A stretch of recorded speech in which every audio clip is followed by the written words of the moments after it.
নিউটাউনে নাবালিকাকে ধর্ষণ, অভিযুক্তের বাড়ি ভাঙচুর জনতার, ধৃত পাড়াতুত কাকু। একদিকে দেখুন যেখানে তিলোত্তমার বিচারে গোটা রাজ্য তথা গোটা দেশ নেমে গিয়েছে, সেখানে নিউটাউনে এরকম ঘটনা ঘটছে। তার আগের দিন কুলতলিতে এরকম একটা ঘটনা ঘটেছিল, যেখানে ক্লাস 4-এর একটা বাচ্চাকে ধর্ষণ করে পাশের নিকটবর্তী জলাশয়ে ফেলে দেওয়া হয়েছিল, যেখানে ফাঁড়ি থেকে কোনো পুলিশ অভিযোগ না নেওয়ায় সেখানে ফাঁড়িতে ভাঙচুর চালায় গ্রামবাসীরা। সেখানে এক আইসি এসে তাদেরকে সামলায়, তাদেরকে বোঝায় অভিযুক্তকে উপযুক্ত শাস্তি দেওয়ার।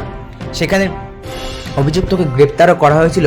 আর আজ খবর এসছে নিউটাউনের নাবালিকাকে ধর্ষণ, দেবী পক্ষে সূচনা হতেই আরেক দেবীর বিসর্জন। আরজিকর কাণ্ডের মধ্যে ধর্ষণের অভিযোগ কলকাতায় নিউটাউনের এক নাবালিকাকে ধর্ষণের অভিযোগ উঠল প্রতিবেশীর বিরুদ্ধে। শুক্রবার রাতে বছর 16 নাবালিকাকে ধর্ষণের অভিযোগ সামনে আসতেই ব্যাপক এই উত্তেজনা এলাকায়। ঘটনাটি ঘটেছে যাত্রাগাছি, কেষ্টপুর, বাগজলা, খালপাড় লাগোয়া বিবেকানন্দ পল্লীতে। ক্ষুব্ধ বাসিন্দারা অভিযুক্ত প্রতিবেশীর বাড়িতে ভাঙচুর চালায়। খবর পেয়ে পুলিশ ঘটনাস্থলে গেলে পুলিশকে ঘিরে রীতিমতো বিক্ষোভে ফেটে পড়েন স্থানীয়রা। পুলিশের পাশাপাশি জনরোষের মুখে এলাকা ছাড়তে বাধ্য হন স্থানীয় জ্যাংরা হাতিয়ারা 2 নম্বর গ্রাম পঞ্চায়েতের এক সদস্য।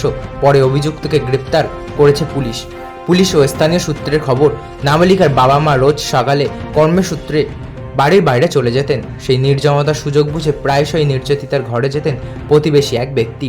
তিনি মেয়েটির পাড়া সম্পর্কে কাকা। শুক্রবারও মেয়েটির উপর একই শারীরিক অত্যাচারের অভিযোগ ওঠে।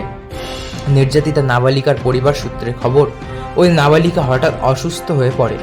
সন্ধ্যা নাগাদ বিষয়টি মায়ের কাছে খুলে বলে নিগৃহীতা।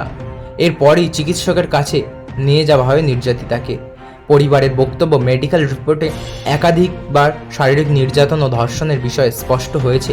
এরপরই লোকমুখে সেই খবর জানাজানি হতেই ক্ষিপ্ত হয়ে ওঠে প্রতিবেশীরা। অশান্তি ছড়িয়ে পড়তে অভিযুক্ত ধর্ষক এলাকা ছেড়ে গা ঢাকা দেয়। বিক্ষুব্ধদের দাবি, রাজনৈতিক ইন্ধন যুগে ধর্ষককে পালিয়ে যেতে সহযোগিতা করেন স্থানীয় কয়েকজন। এতেই প্রতিবেশীরা ব্যাপক ক্ষিপ্ত হয়ে অভিযুক্তের বাড়ির উপর হামলা চালায়।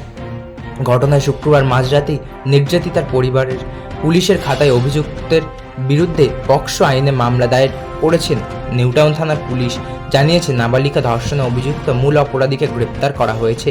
ধৃত প্রতিবেশী সঞ্জয় হালদার, 25 বছর বয়সী সঞ্জয় হালদার।